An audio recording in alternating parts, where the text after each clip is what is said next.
Are you planning a trip? Stop scrolling and watch. Come with us as we take a road trip from Scottsdale, Arizona to Montezuma's Castle. This national monument is in Grand Verde, Arizona. We paid $20 for two people, and there it is. Montezuma's Castle, that's the entrance. It spans 4 stories high. It's from the 1400s.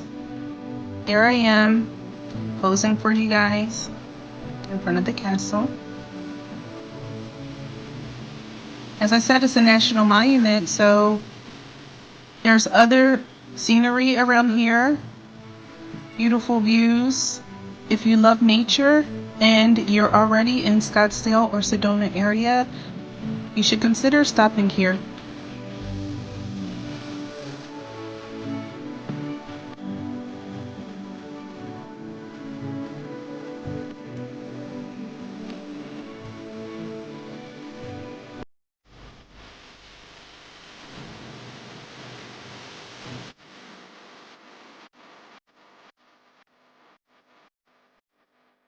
We had a great time. Let me know in the comment section if you would try this trip.